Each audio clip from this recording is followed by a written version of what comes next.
Good afternoon, everybody. Today it is February 2nd. The year is 2024, and you are listening to the Invennium Town Hall. We are normally this time would be for Genesis League goals, and this would be kind of our office hour time. But for this particular session, we're going to be talking about Arcade Colony. And one of the reasons why we're talking about Arcade Colony here is because there's like a whole airdrop and a whole system that impacts the people that are staking the any of the tokens that are part of the Genesis League Sports ecosystem.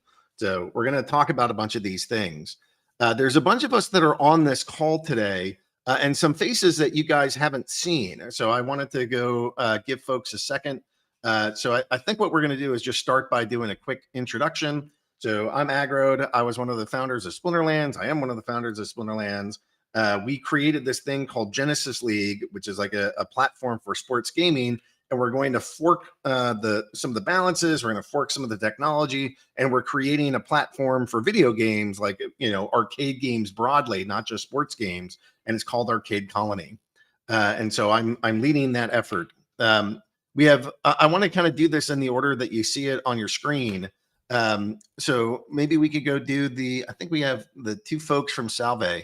So if you guys want to go introduce yourselves next, that would be great. I guess it looks like Joseph's going next. Who are you, Joseph? Yeah, I'll take it over. So I'm Joseph. I'm the CEO of Salve. We've been partnering and working with Aggie here and the team at GLS Invennium very closely to build out moon carts. And so Yurikai here is my CTO. I don't know if you want to say a few words there. Hey boys and girls, how are you? I'm the CTO at Salve, and we've put in some sweat and tears into this project you're about to see. So hope you guys enjoy it as much as we did making it. Now, I think most of the viewers will know who these folks are down below, but just in case you don't, Khan, you want to do a quick introduction? Sure. So I work for GLS and support. So I do knowledge center and make sure QA the game, it works correctly, all that, and manage the community as well. Perfect. Sean? Hey, I'm Sean. I handle a lot of the creative side of Invennium. I made the branding and artwork for Arcade Colony and helped work on the Arcade Colony and Moon Karts websites. Perfect. Z?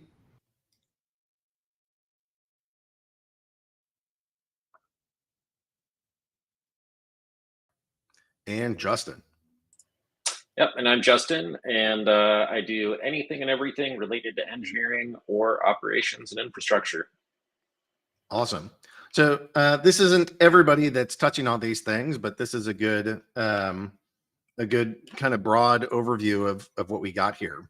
So I think the order that I want to go do these things, I want to go start by talking about the Arcade Colony platform, and then I want to talk about the what we're doing specific to moon carts. And then after that, I want to go get in there and do some no audio for Z on YouTube. So we're missing the audio. Okay, he's on it. All right. So then what else do we have here? So I want to, Ron, can you kind of show us the Arcade Colony white paper? All right. So we're gonna push into this. So here's the overview. Let's skip the overview page and we can go to the next one. There's a the first part that I kind of want to go into. I guess the overview here is that what this platform can do is create is we have the ability to bring Web 2 games and move them into Web 3. So, there are games that are out there that have like tens of millions, hundreds of millions of downloads. And, we want to grow our community. We want to grow our project. And as far as I'm concerned, there's no faster way in the world to grow a Web3 community than by grabbing a Web2 community and like dragging all those people here. So this technology, I just think, is so powerful because we can find these communities that already exist and bring them here. So that's a big part of why we're doing this. Also, I think it's really important to like provide a lot of different experiences. I really like Splinterlands. I invented the game. Like it's fun. It's awesome. And trading card games are like a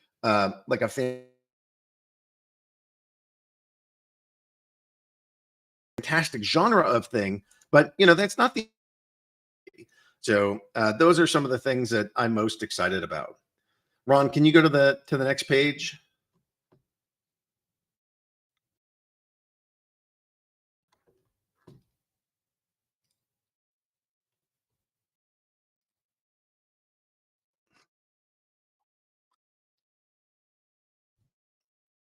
So I'll start explaining this, but sorry for the technical difficulty there. But there's a as part of the white paper, we have a bunch of different pools, and we're going to be rewarding tokens out of those different pools.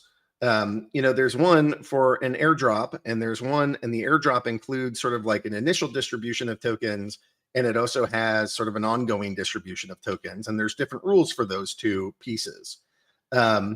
So separately, there is a no, I want to go to the next page after this.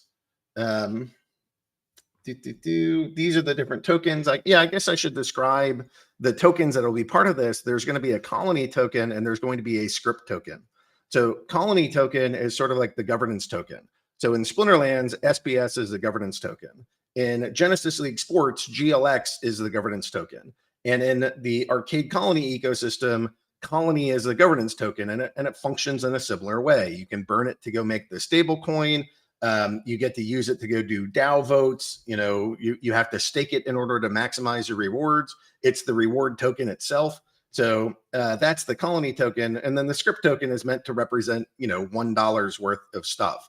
And the market is going to trade based off of that script token. So if you're here because you're familiar with Splinterlands or Genesis League Sports, you should be familiar because it's a similar model. SPS and DEC, you're going to have GLX and GLUSD, and here you're going to have colony and script. These are very similar in our approach in each one of these. You want to go to the next page, Ron? So here's the distribution of these things. So we have a fork and an airdrop. So overall, there's 21 billion of these things, and we're going to airdrop them over, or not airdrop, but we're going to go have this happen over 2 years or 20 years. So you have the fork and the airdrop. So that's 1 billion tokens. We're going to go reward people that are doing liquidity provision. So there's 2 billion tokens over the 20 years. The DAO is pretty big. That's got 2 billion tokens that are part of that. Scroll up for me, please. We're going to have the play to earn rewards. So that's the bulk of this. So, 12 billion of the tokens, more than half of them are just dedicated to the games that are going to be built on this. There's some validator rewards. That's for 2 billion. And then we also have moon domes. So moon domes haven't been released, or stadiums haven't been released in the GLS side of things. But, all of these games are basically played in some kind of stadium. The stadium is represented by the moon dome, and there are people that own those moon domes, and they get rewards for owning them. So here's our general mix. The thing that I think is most important to people kind of right away are these fork and airdrop tokens. What happens with this 1 billion tokens? So if you can scroll down just a little bit for the fork side of things, Ron. So basically, there's two parts to this. One part of this is the initial distribution, and one part of this is sort of an ongoing airdrop. So for the initial distribution, what we are looking at is, are you staking GLX? Do you own GLUSD? And there's two kind of caveats for these things. You need some minimum requirements, and it needs, and at least the GLX side needs to be staked. So you have to own at least 10,000 GLX if you want to be able to participate in this. So if you own 500, it's not enough. And you won't get any rewards. You have to go get the minimum of 10,000. Next up, on the GLX side, it has to be staked. And you have two options of where to stake it. You can stake it in the Genesis League sports platform, or you can stake it into liquidity pools and tribal decks. If you stake it into GLX and you own 10,000, for every GLX you have, you'll get 1-to-1 Arcade Colony. So if you have 15,000 GLX stake, you're going to get 15,000 Arcade Colony tokens, or the Colony tokens. Similarly, if you have the GLUSD, there's no staking of GLUSD, so you just have to hold it in the platform.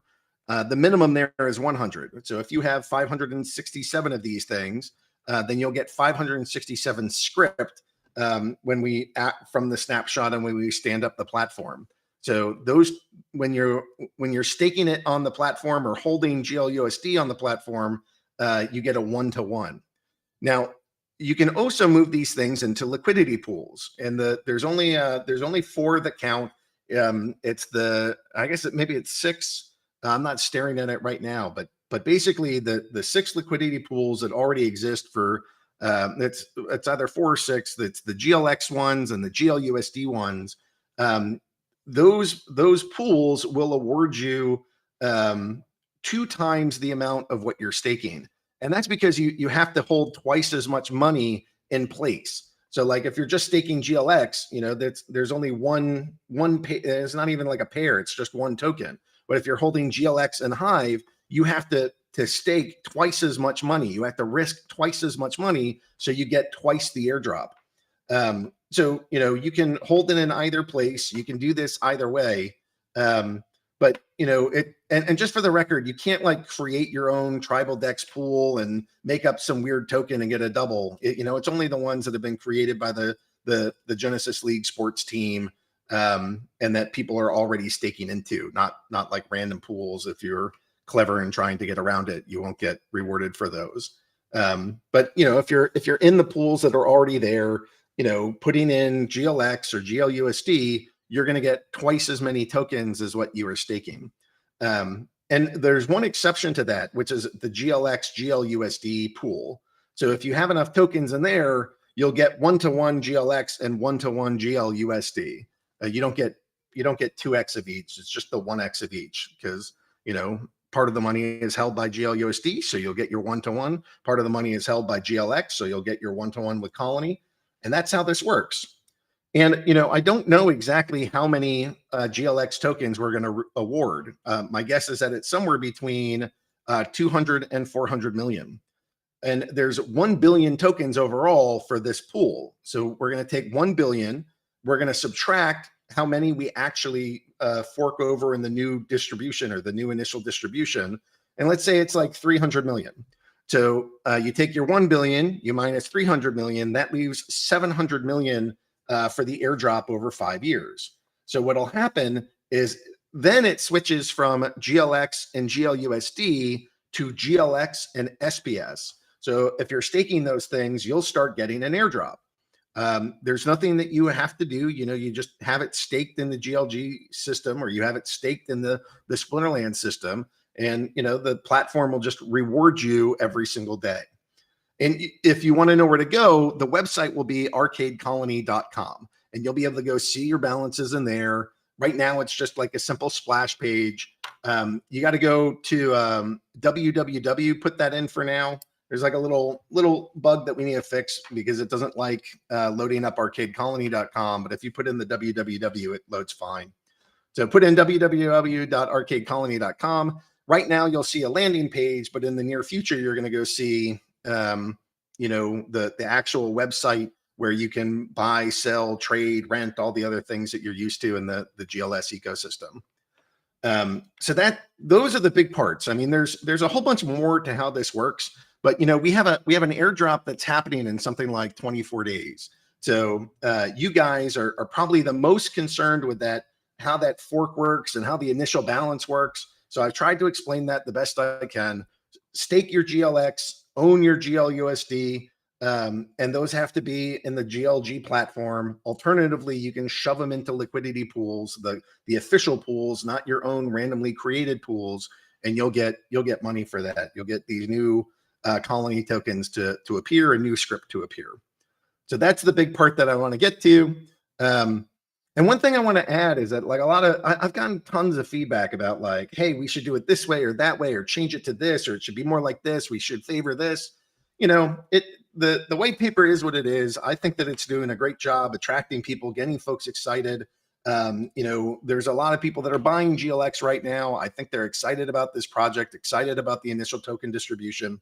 And there are some valid criticisms. There are different ways to do this, but this is how it exists. This is what I thought was best. There isn't a DAO that I can go to go like change things. So I don't feel comfortable just kind of like unilaterally editing everything. If we're between 200 and 400 million tokens, we're talking about 1 to 2% of the total supply. I don't think it's a terribly large amount. So we'll see how many tokens are actually minted.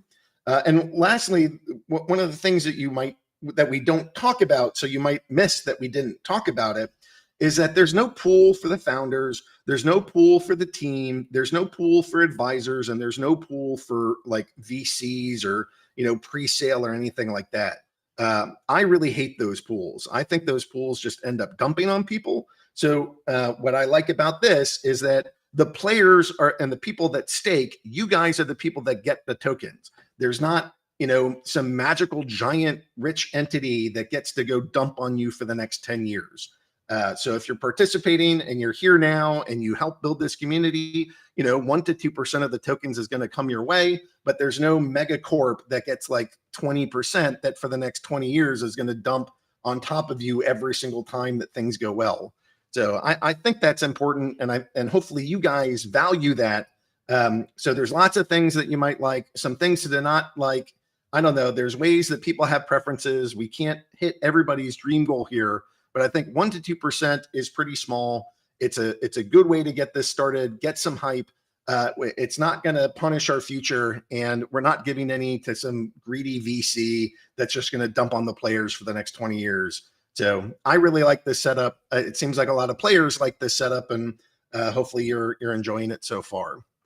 Okay, that brings us to Moon Karts.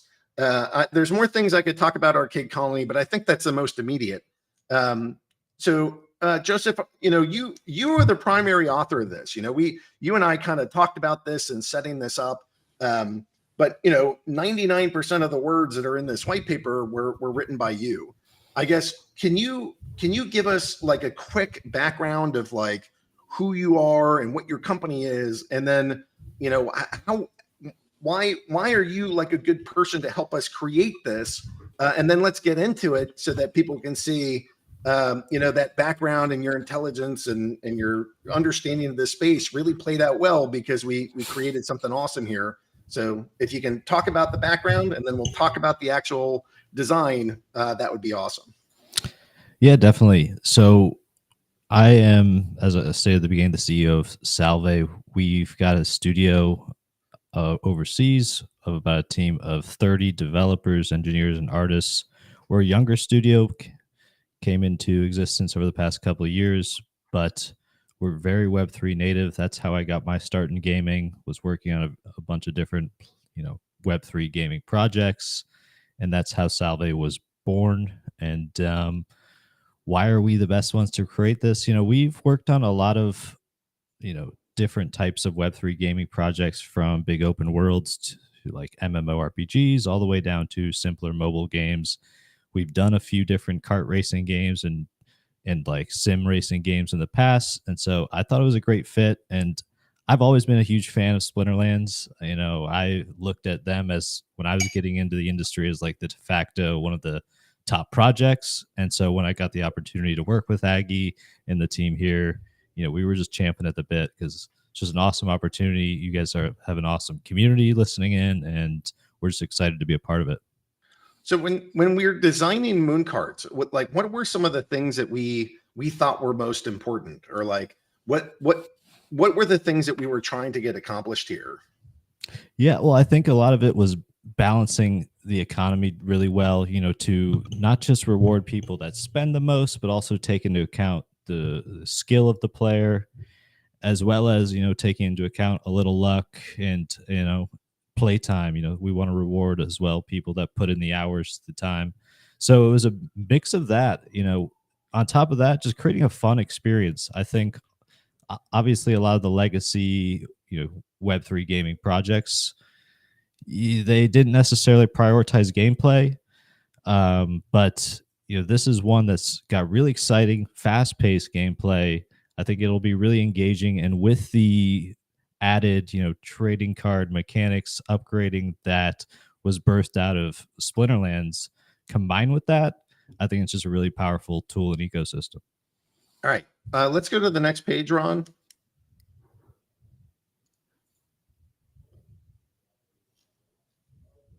We'll see if we can kind of we'll get like a highlight or two off of some of these. I don't know that we need to go through every single piece of this, but yeah, when we design games, I like community, economy, and gameplay, and those are kind of the three things that I think are most important. And what you were describing of like what we should reward, I think is spot on.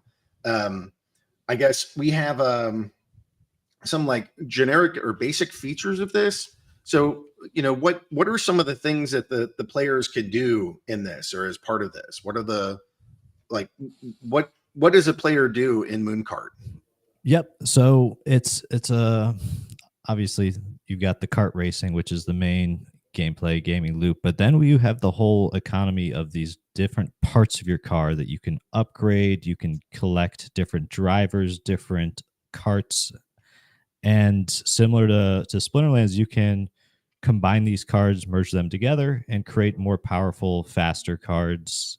So it improves your on-track performance and can also improve the rewards you get per race. And yeah, that's essentially it. When you have cards that are unused, you can stake those in what we're calling the auto vault, which will generate you more fuel. And fuel is consumed every time you race, so that's another factor that you need to take into account. Yeah, anything I didn't touch on there, you think, Umar? No, I think that's an awesome experience you're talking about. And yeah, I suppose that sums it up. So when you really get into the whole thing, it's a lot more detailed than you see on the surface. Yeah. So the Yeah. amount of combinations with the cards you can have, the different types of cards, and each card has its own unique aspects, which it Excuse me. bless you, Sorry. which it I, it has. Sorry, go ahead. I was just going to add, I think as we get into playing the game and pulling up that screen, we can walk them through each individual aspect of the various features. Yeah, Ron, will you pull up the reward pools? So I just want to talk about this sort of broadly, and then once we cover the reward pools, we can sort of dive into the game. Yep. Yeah. So I'm it's a little blurry for me. So Joseph, do you want to talk about some of like the main reward pools? We got the seasonal pools, we got the racing earnings. So Ron, will you go all the way up to the top of the page so that where are the different what are these different pools? What do they represent, and how do I maximize my earnings in this game? Yep. So as we stated initially, in order to reward people not just for their time played, but also for their skill and amount spent, that's kind of the bifurcation or the separation of these different categories you see here. So something we're rewarding kind of just gameplay for is what we're calling orbitals. These are things you'll pick up on the track as well as earn by completing races. If someone shoots you on the racetrack, you could drop your orbitals, so you need to finish with them in order to collect them. And then what you mentioned, the difference between the daily and the seasonal pools. So essentially, daily we pay out rewards every day depending on your performance on the track, how many orbitals you collected, how many colony tokens you collect on the track as well. But then every 10 days, we take into account your performance over the past 10 days and pay out rewards based on that. So that's essentially what the seasonal pool is. So sort of like your daily ranking and then your a 10-day season ranking. Correct. We've got these robust ranking systems and leaderboards whereby your performance, all the metrics are stored in there. We rank people based on their skill with a elo-based ranking system.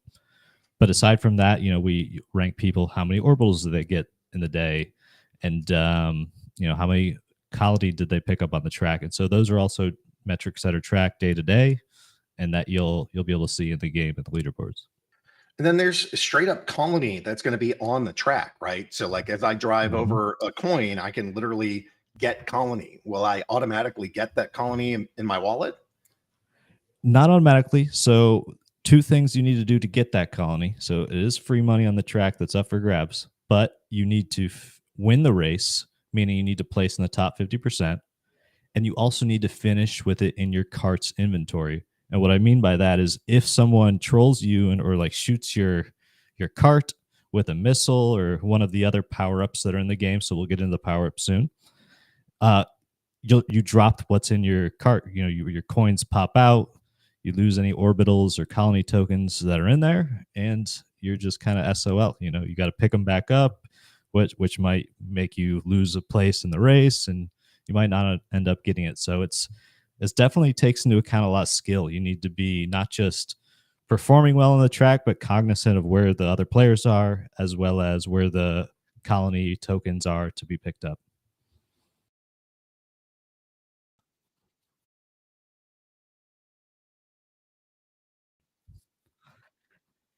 Yeah, well, I think that's going to help a lot in the growth of the ecosystem. So referral pool rewards people that invite players to come join the game. So this will be big for content creators. You know, they could share a big invite code, but you only get points in this referral system if those people come into the game and they spend a certain amount of money. I think we stated $10 or $20, but it rewards players coming in that are payers. You know, we don't just want this to be botted. With that was a big consideration in all of our rewards distribution, and I think it's worth noting here is it was designed completely with the fact that people are going to try and bot everything to do with this game to extract value. So we did our best by the initial design to negate that.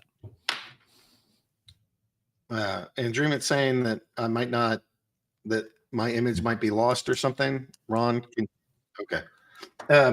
So yeah, the referral pool I think is super exciting. So, you know, normally you just get 5% of sales for an account that you refer.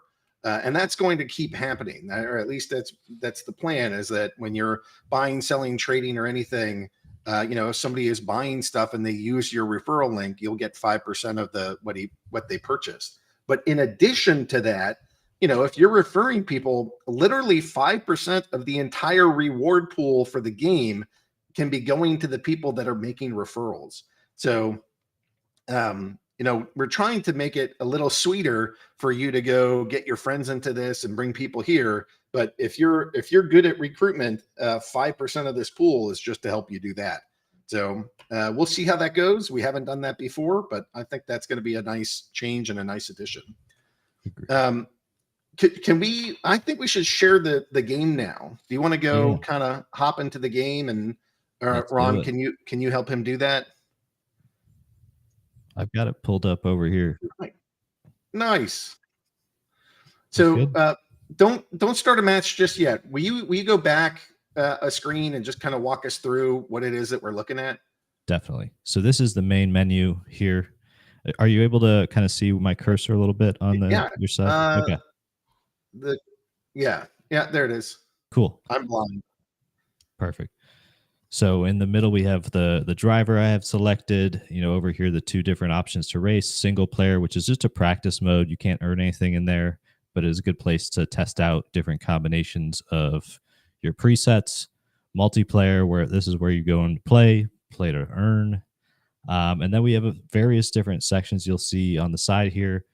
Ranking shows you the leaderboards, all your statistics, metrics. Garage will show you what parts you have, cards, etc. Merging is where you go to see your cards and combine them together to create more powerful, higher level cards.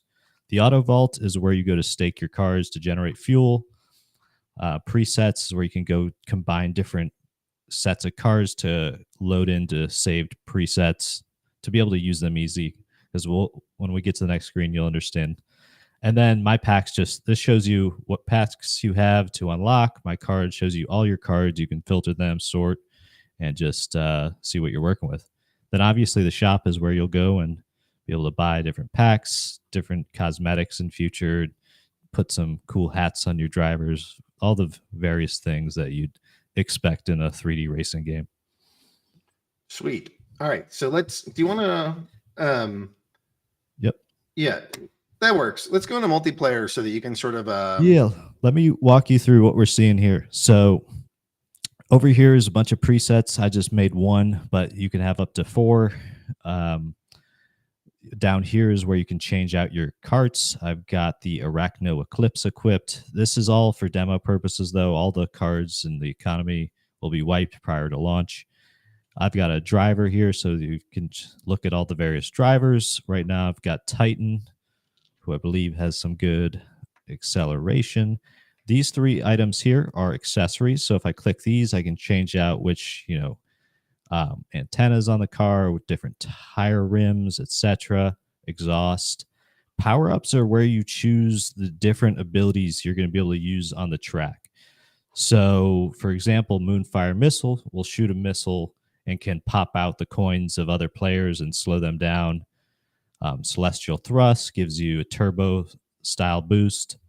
And then the tech cars over here are the different internal car parts that you can change out and upgrade, like your engine, gears, armor, etc. And then here's where we are shown our fuel. And then all you need to do is smash that, find match button, and you can get off to the races. And then over on the left side, you'll see your stats based on the combination of cards and equipment that you've selected and your driver. And then this is just giving me a description of my cart. Awesome. Now we played a game before the stream. Could you just tell everybody who won the first game there? I think that might have been you. Oh, okay. That's cool. All right. Thanks. That was a good reminder.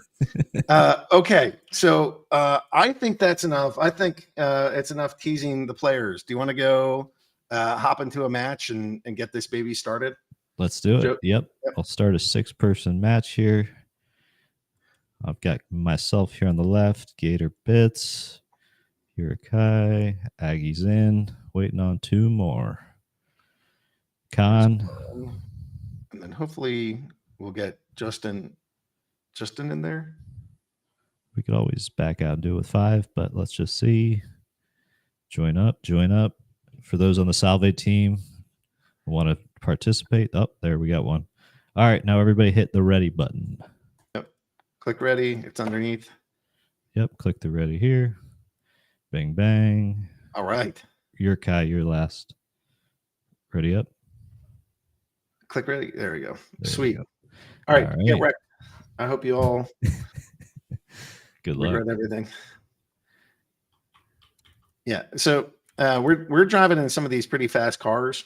So it is significantly slower than when you're using like the commons. Yes. This is perhaps the fastest car I've ever raced with. Usually I stick to the baby speeds. So apologies if I crash or mess up. Dude, there's so many people shooting me right now. Oh, hit a wall. Yeah, I have maxed out my car for acceleration. So I can't hit like there's the coins on the track. Like I can't handle my way to collect them.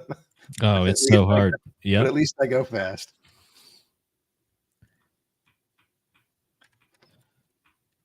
Oh, somebody's trying to take my spot here. Yeah, who's that? I am in first, it looks like. This is terrible. So one thing to note is the controls. So right now we're racing with the WASD keys. Spacebar is this drift around the corner that I'm kind of doing. You see me do every time I take a sharp corner or turn. And then the power-ups you might notice in the bottom middle of the screen. I can press the various buttons that are shown there, I, O, P, and J. O would give me this boost. I'll shoot a missile out. But this is worth noting as well. This game is in a demo state, so there are some bugs that we're working on polishing out before we do get it completely live. Yeah, one thing, there's like tiny little tweaks that. What? France? You gotta be kidding me. Z with the win. I didn't even see him snake ahead of me. I told you I had a bitch. What was? Yeah, he was talking trash before.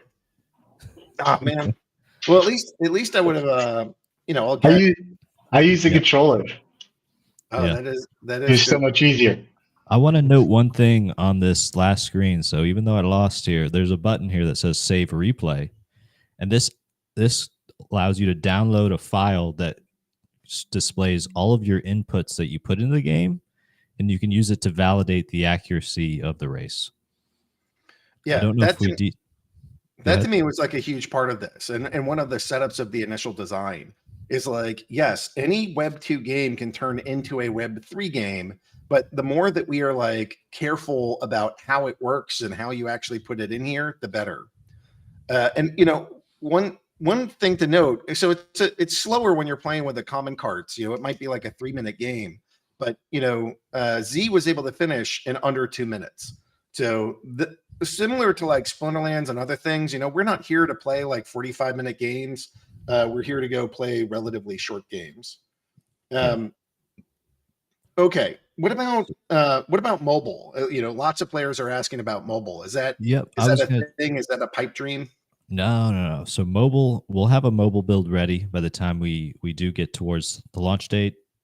So that'll be a big way to engage with the game. I was going to also note before that was you're also going to be able to play with a different controller. So if you have like an Xbox controller or like a proper console controller, you could hook that up to your PC. I think Xbox allows you just to Bluetooth in, and you could play this game in your browser just with a controller. And trust me, it's way easier than the WASD keys. Can I can I change the presets for where my different power-ups are? I can't remember where they are with the default. So if I go over here to the preset screen, I can see preset number 1. So I'm able to change these out. Let's say I wanted to lose the lunar barrier for the cosmic. No. I mean the key that I use. The key. Yeah. The keyboard key. Can I? Key binding. Yes, that'll be available at launch. I don't think in this demo we have it, but definitely you'll be able to switch your controls. That's a very straightforward. Okay, because that's killing me. I'm like staring at my keyboard trying to go find like how do I shoot a missile at Z, and I couldn't find the button. Also, all I could do is try to do my speed ups. But that game is zippy. It's fun. I think there's going to be an awful lot of swearing, and I think there's going to be an awful lot of laughing. Like you're falling behind and you shoot somebody, you pass them, but you also made them lose all the money that they could have got. Like that's hilarious. So hopefully you guys have fun shooting your friends, stealing their sweet rewards, and protecting the overall reward pool from noobs and novices to make sure that they never get their ill-gotten gains. For sure. One cool thing to add in later would be voice chat, so allowing you to speak through your mic to the other racers out there, talk some smack like the good old gaming days. Yeah, as long as there's a block option, because I don't want to hear, like you don't want to hear it's like endless whispers being played through the mic. Either that, or just like blatantly racist, horrible things, or like just terrible things. So as long as there's a way to block folks, that's amazing. There will be, and we can implement an easy profanity filter if needed. Well, if you can block them, who cares? Yeah. Okay, and then what about like pack opening or anything like that? Like what do I get in a card pack? How does this stuff work? Yep. So all of these items that you see here that you can race with will be involved in the packs. So you can get new drivers, new carts, new internal car parts, new accessories for the cars, new power-up cards. And those all have different levels of rarity. So that's something that we will have for you to browse through before launch, is to be able to just dive into all the kind of numbers behind the upgrades, similar to those you can see in GLS and Splinterlands. Sweet. Okay. So a little bit of what I want to talk about, I think, is like if the Invennium devs want to just talk about any of the technical hurdles we have between like here and the snapshot and getting this thing stood up.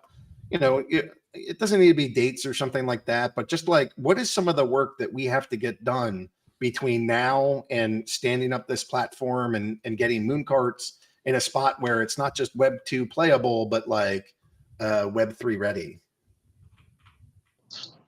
Yeah, sure. So um, basically, we have our validator systems, right? And so for GLS, for instance, we have the validator system running. For Splinterlands, we have a validator system running, right? For Arcade Colony now, we will have a validator system running, right? And we're in the process of standing that up and configuring that so all the tokens are there.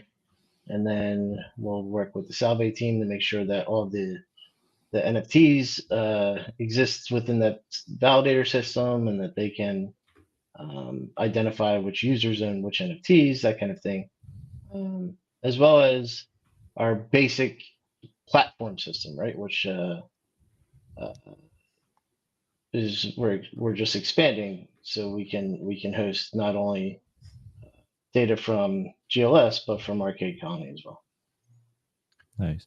I think it's also worth adding that I don't know if we stated this anywhere in the docs, but Salve is handling the game development side of things, and your old trusted team at Invennium GLS Splinterlands is handling all the blockchain related aspects.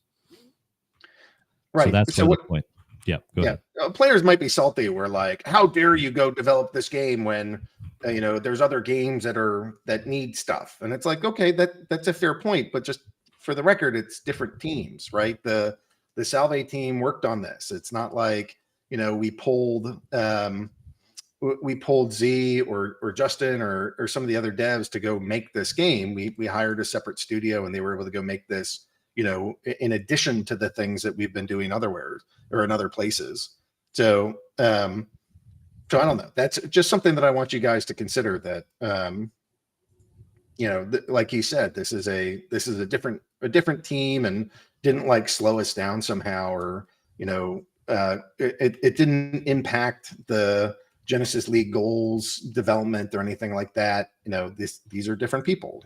Joseph and Yurikai are from a third-party dev team that we hired and outsourced this work to.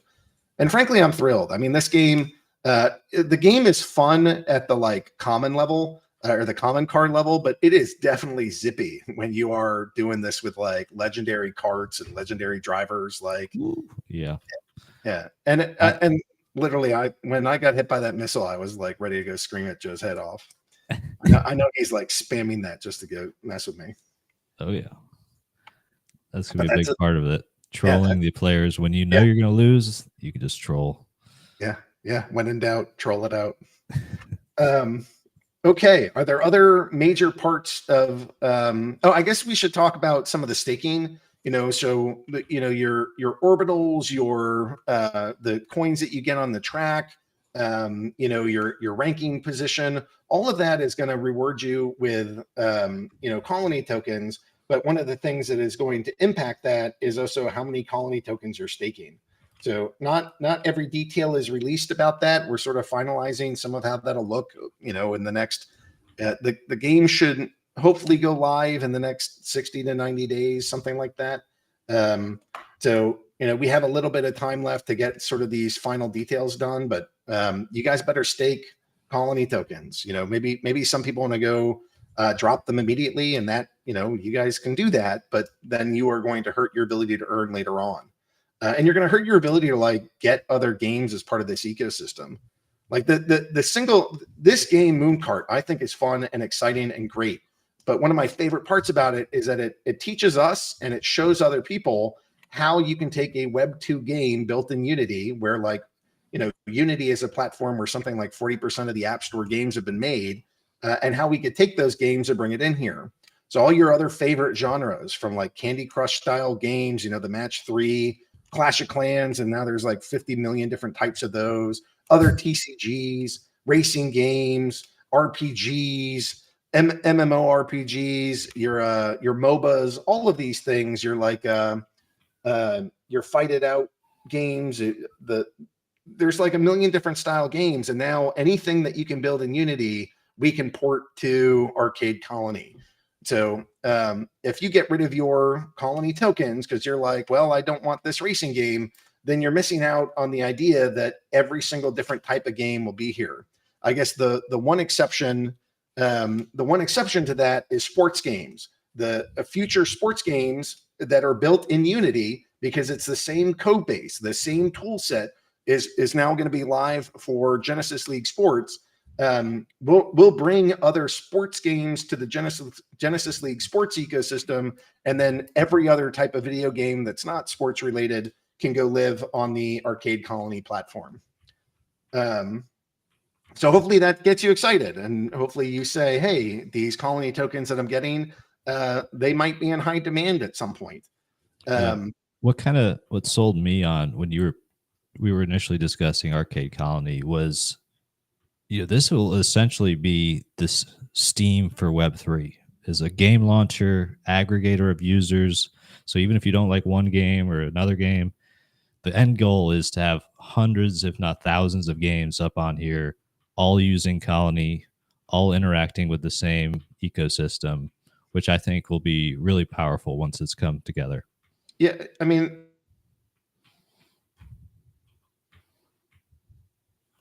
and every publisher is going to want licenses.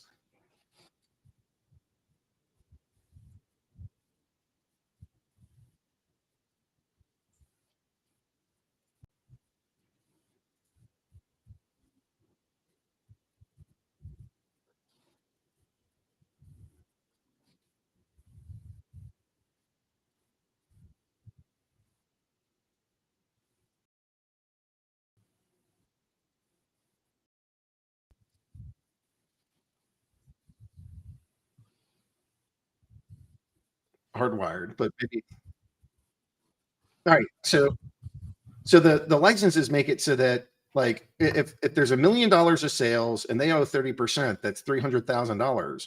But it doesn't cost $300,000 to get the licenses that you need, and not only that, you'll generate extra colony. So if these game developing companies are smart, they will cut down the amount that they owe us down to as little as 5%, and they're going to go get a lot of licenses. And the only way to get licenses will be to take Arcade Colony tokens, burn them to go get the script that you need, and then you're basically burning that script or sending it to the DAO. So that to me is like that loop that doesn't exist anywhere else in our ecosystem. I think is going to be super powerful for us. So overall, I think Mooncart itself looks great, and even though I am not like the biggest kart racing gamer, it's not like I spent my life growing up with Mario Kart. This thing is fun, especially when you get the like legendary stuff. It's super zippy. You're getting banged from behind. You're trying to go collect coins and, screaming your head off and laughing your butt off as you try to like shoot your buddies. I think it's going to be a hit, and I think it's pretty exciting, and I think it looks great. And then, Arcade Colony as a whole, I think we're going to be able to go bring other I think we're going to be able to bring other games here, so that if this isn't the only game you want to play, don't worry. A year from now, it should be like lots of different games that we can play, and those colony tokens will work throughout all of them.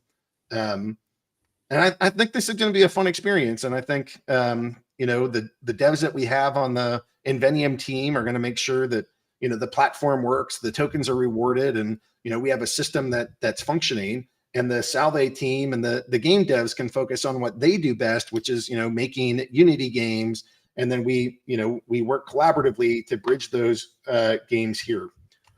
So any other thoughts, I guess, things that the Invennium dev team, are there things that you're excited about or things that you're worried about that you want to make sure that players are aware of?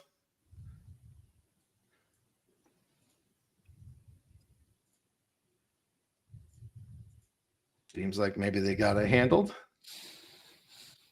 Joseph, anything that we missed? Anything that you want to make sure is on the radar for the players for Mooncart specifically? Sorry. Yeah, man. Joe, could you show the merging mechanisms and the Yeah, sure. back buying, etc.? Because devs are gonna kill me if we don't show those things. Yeah, All they right. literally are, man. So Right, here, guys. Dun, dun, dun, dun, dun. Any buying a drum roll pack. or anything? Yeah, here's the drum roll. So we go to open pack, open now. Do you want to open this? Yes, I do. Bang, bang. Boom. There we go. And we see all the goodies we got. And then the merging. Let's see if I've got any cards here to merge. So let's hope I have more than one of them. No, I don't.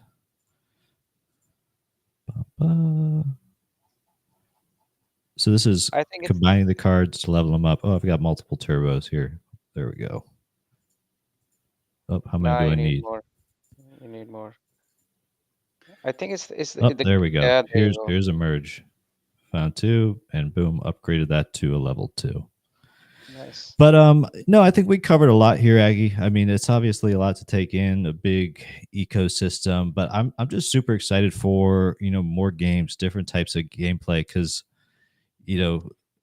we've worked on, everything, every kind of genre, and we're excited to bring those types of games, so if a player likes RPGs, if they like, match 3 games, if they like whatever, like an auto battler, um, we'll have an option for them in Arcade Colony soon enough. And I think as long as we can keep collaborating, keep building out awesome, fun experiences,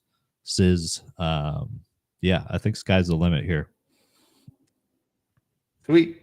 That brings us to an hour. Con, anything you want to add that we need to be prepped for, or anything that you want to make sure that the players know so that they have a good experience with what's coming up next? Yeah, so for Arcade Colony, we are working on a separate brand and knowledge center. So that would be going live soon with the game. So we will have articles around how Arcade Colony works, how many tokens are there, how you can transfer, how you can bridge it, and then about gameplay as well, and all the guides about combining cards or anything they want to know. So yeah, we are getting prepped for it, and it's exciting. Awesome. Cool. Is there any questions in the chat that are Aggie, can we relevant? touch on the validator system as well? Yeah, but this is good. Let's go. If you're in the town hall in the GLS section, why don't you, it seems like 12 has a question, but why don't some other players, if you have questions, put them in there, and we'll try to get some questions answered before the session ends. And while we give that a second or two, yeah, what was that question about the? Umar was wondering if we could flesh out the validator. I think we touched base on it a little bit earlier in the call, but essentially we No, designed.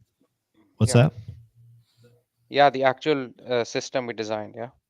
Yeah. Do you want to take just 30 seconds to explain it from a technical POV? Sure, let me do it. So the main agenda behind the game and the whole physics model and the technical model behind it was to have a deterministic engine. So normally how high-end physics work is that it's not deterministic. So for example, if you flip a coin, it could be heads or tails, and it's all random. So what we designed was a deterministic engine in which if you give it inputs of left, right, left, right, right, left, accelerator for 3 seconds, so on and so forth, it's gonna your cart is gonna end up in the same position with the same velocity, no matter what kind of computer you're on, no matter what kind of medium you're using. It's all deterministic. So that essentially enables us to expose the inputs and for then anybody to validate the results of the race itself. So that I believe is somewhat revolutionary. In fact, not somewhat, is revolutionary. So it's basically it's going to be like a 1 MB replay file with all the inputs of all the players, and you'll be able to run a small itsy bitsy system on your Windows PC or WebGL or web portal, and you'll be basically able to validate the positions of the players, so on and so forth. So yeah, we also have that set up. Yeah, being able to replay games, I think, is huge. You don't get that with a lot of these kind of things. And a lot of that is around trust. That if it's not deterministic like that, it's hard to have trust. You want to make sure that when Joseph opens a pack, he has the same odds of getting a gold foil legendary that we do, right? When he plays a match, you want to make sure that he has the same rules of play that the rest of us do. And so having these deterministic physics engines and systems to validate that the results are fair. That's part of how we make sure that we don't get into a situation where, like, you know, a lot of the poker games, the Web2 poker games got busted because they would like deal themselves aces and they would scam their players, and then we don't want that. So we do these systems so that they work on blockchain, and anybody that, you know, has a browser and has a saved file can go validate that, hey, yeah, Joseph won that match fair and square, and that's why he got these tokens. And that to us is pretty important. I'm going to go through some of these questions. So how many cards to make max levels? Is it same as Splinterlands? Con, do you want to? Yeah, Con, love if you could speak to that.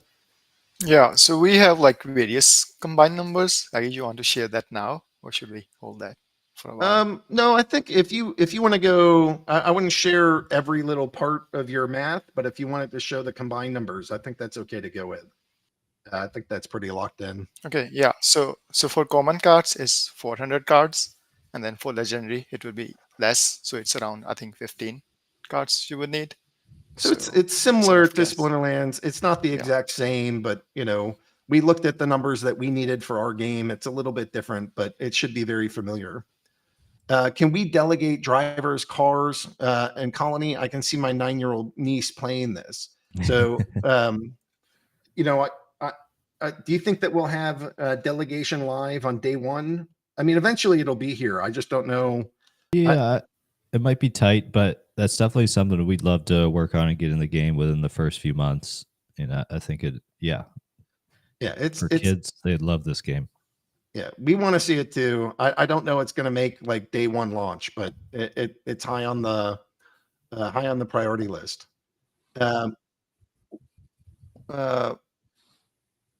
12 seems like server costs could be significant. Are we concerned about cost versus income? Splinterlands has fought against server costs, and this game seems like it would be more demanding than Splinterlands, so more cost too. What do you think? Are we going to be facing hundred thousands of dollars every month, or what? I think How's it that's a scale? good No way, question for no your way, man. guy. Yeah, no way. It's like it depends on the CCU, but it's like CCU is much different from DAU, right? So, I mean, something like 1,000 CCUs cost us like 500 to 1,000. So costs are not Wait, a factor here. could you tell for those in the audience that are dumb like me, what's a CCU? So it's concurrent users. So it's basically how many users are actually in the race at that point in time. Not those users who have the game open, not those users who are on the main menu. It's actually people who are racing. So And- costs are insignificant. Yeah, and then those numbers you were mentioning, is that's like monthly fees, correct? Yeah, Like- yeah. So it can be a worry, and it's something to consider, and we do what we can to cut costs, but certainly at the outset here, I'm not I don't think it's going to be the thing that is driving the economy in this game. Question: how often will new maps be released? I think that depends on the reception of the game. You know, if 3 people buy into Arcade Colony, then it'll be slow. And if you guys are buying packs and really excited and spreading the word and helping us make this thing awesome, we'll try to get stuff out frequently. So, you know, we can't just like infinitely put money into the game if there's not excitement. It looks to me like there's a lot of excitement. But we'll actually have to see how the sales go and things like that before I commit to how much development effort are we putting in. How many colony tokens will be assigned as rewards for this, and over how long of a period will they be distributed? So in the white paper, it's 50 million tokens per year for 5 years. So there might be other things that happen after that or before that, but that's kind of it. This game is part of the first proposal, or like the first launch. But after that, you know, once the DAO is operational, the DAO takes over. So just because that's what it is to begin with, the DAO could say, this game is not doing what it's supposed to, so we want less. The DAO could say, wow, this game is doing phenomenally, we want to put more into it. It's going to be up to the DAO exactly how many tokens it is, but at least initially it's 50 million per year for 5 years. Yeah, we can end questions now. There's not that many, but I'll go through the rest of these. Are the validators worked with the same system SPS validators run on? They're similar. Splinterlands had this like legacy system. So there's a lot of work that has to go from getting the legacy into the new one that the new ones like GLS and AC don't have to worry about. So I don't think they're exactly the same. I think they're pretty similar, but as far as I know, there's minor differences. Question, during the SBS airdrop, we saw holding DEC being stacked for the airdrop points and it caused DPEG later. Are we worried that GLX will experience something similar, buying pressure now, selling pressure later? Sure, that's always a valid concern. You know, we have a singular event that is driving some excitement.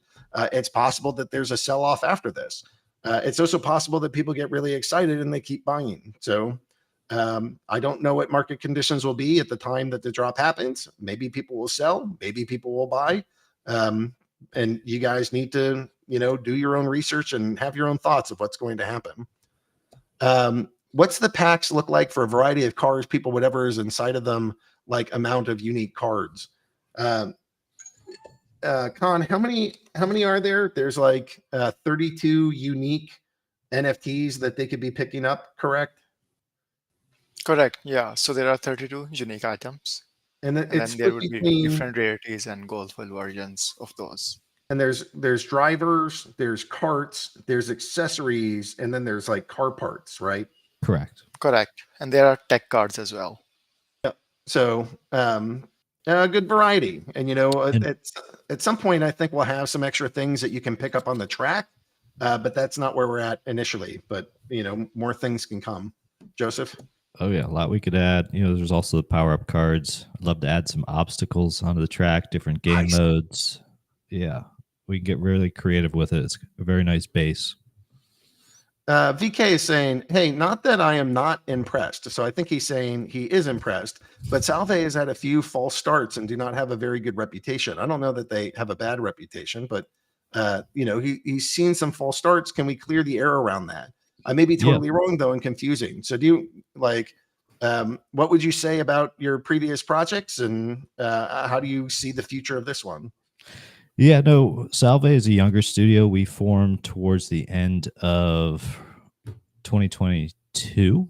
And from there, it was a merger of a project called Legends of Aria, which we recently rebranded and are launching in a couple months. Our first alpha test is actually, I believe, next weekend or the following weekend. But yeah, we had some fundraising troubles on that project. You know, we did like a token sale through some various launch pads, got, you know, price had some volatility, caused some refunds. So we really have been self-funding that game, which is an MMORPG, which for those of you that don't know, that's like the most expensive type of game you could make. That's been a tough ride, and the reason it's been so slow. And but with respect to any other projects we've worked on, you know, we built games for a lot of different companies. We've had, you know, given as Web3, we've had a very Wild West type experience working with some of these people in this industry. So not a lot of, you know, lots of good actors, but you also have some bad. And yeah, happy to talk offline if you've got further concerns. But honestly, we're great people. We I was complimenting myself, but no, we're super like honest. Like we're not here to do anything bad. We're here to just build fun games, and that's like the ethos of our company is just make fun stuff. That's been my experience, and I think they're really good at it. And I think you know, if you look at the Mooncart white paper, I think I put maybe 100 to 200 words on that. The rest of that is Joseph. So if you want to understand what his brain is like and how he thinks through these things, go look at that white paper, and I think you'll see somebody that's like a Web3 native designer. And I think it's a good design. I think it's smart, and you know, we talked about it. We worked on that together, but the final product, you know, that's Joseph's baby, and I think it looks really good. So you know, I have enjoyed my experience. I think this team is very good. I think they've done this in a reasonable amount of time at a reasonable cost, and I vouch for these guys. I think it's been great. And at the end of the day, you know, they're a contractor that works for Invennium. So Invennium owns this game. So at the, you know, when a year from now, if they're not the ones working on it, it's still our baby, right? And you're basically it's something like Invennium and Aggie are here saying we are going to be running this game. And I plan to keep using Salve to make it better. I think they're very good at what they do, but this is our ultimately, it's not Salve that's the ultimate team responsible for this. They're the third-party contractor. The buck stops with me, and I'm going to do everything I can to make this awesome and keep it going and make it better over time. Will Kart Racing mobile game or only playable on PC? We're expecting it to be mobile ready, correct? Yep. That's a really quick move from what we have now to the mobile build. So, you should expect that at launch. Well, and I just want to clarify, having a mobile build ready and the app stores accepting it are two different things. So I think we'll be mobile ready. Whether or not they let us do that, I don't know. Quantum Notches is asked. Oh, go on, Joseph. I was just going to say, I don't think we'll have too much of issues, but yep. Quantum Notches is saying, will gestures while driving be a thing? Yeah, that sounds like a great unlock in the future. And again, that like how much of the cosmetics and how much of the other stuff we get into is going to depend on, reception by this audience. If you guys don't care, then, it's going to be hard to fund things. And if you guys are like selling out the pre-sale and everything else quickly, I can comfortably invest more into this game and make it better. So let's go see how reception is. If I look at GLX price, it's been going up. And I think that's because people are excited for this ecosystem and excited for this game. So keep that up. And there's lots of new cool things that we can add. And if, we're in an alt season, which I personally think is coming, but don't know definitively is coming, then there's going to be even more that we can do. Can card features like delegation get retrofit back into GLS once built into AC? So a rising tech stack raises all ships, so to speak. Yeah, it's one platform. So as we get more and more tools available,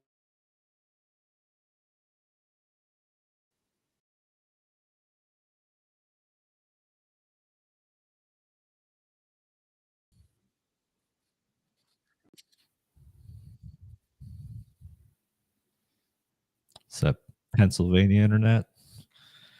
yeah.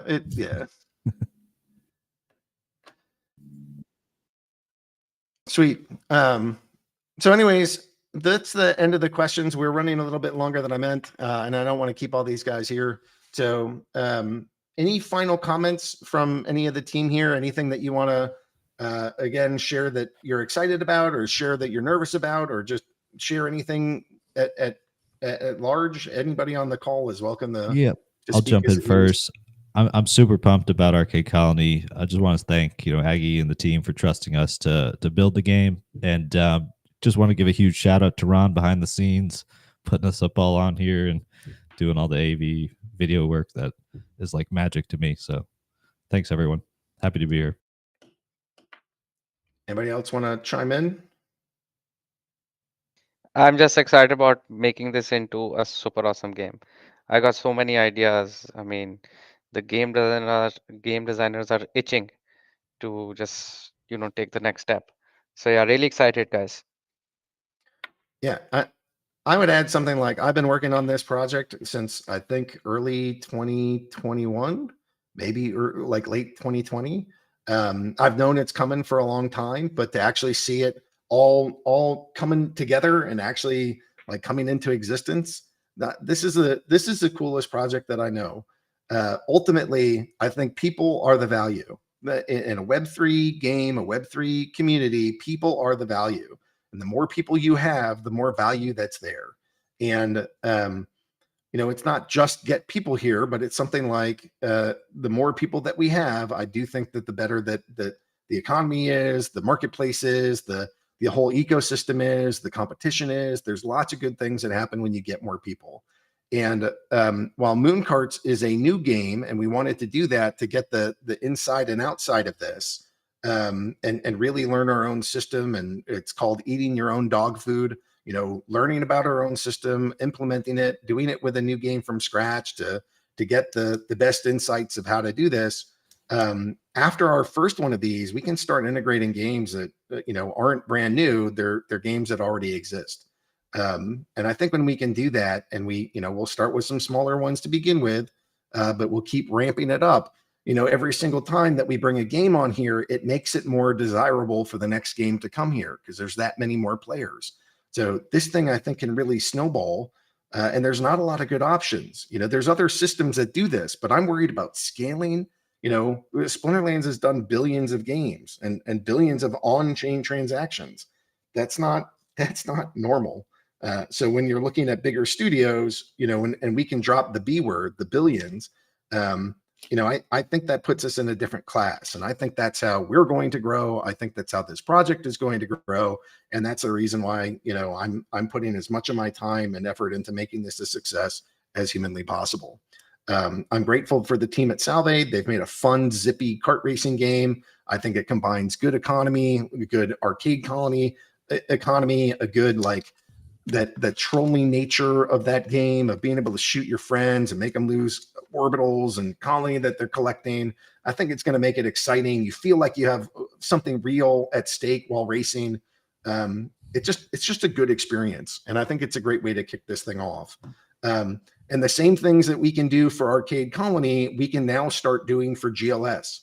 So if we find some sports games that are interested in doing this, we can go bring them onto the GLS platform. So, if I'm right and alt season's here and everybody's excited, we have the tool, we have the scalability, we have the talent to go bring sports games to GLS and arcade games to Arcade Colony, and it's going to be freaking awesome. So I think we can end it there. Thanks for listening. Thanks for participating. If you like this project, then one of the best things you can do to support it is buy and hold some GLX. Consider putting it in some liquidity pools. And as always, don't buy more than what you can afford to lose, because who knows what happens in the long run. I think great things are coming, but I could be wrong. And you want to make smart financial decisions for your family. But that's what I got for now. Thanks everybody for being here. And, it'll be a normal GLS town hall next week. And we'll start doing, some town hall stuff, maybe every other week in the Arcade Colony Discord. Thanks for coming. And we'll talk to you guys soon. Thanks, everybody. Thanks, y'all. Appreciate it. Thanks, guys. Bye.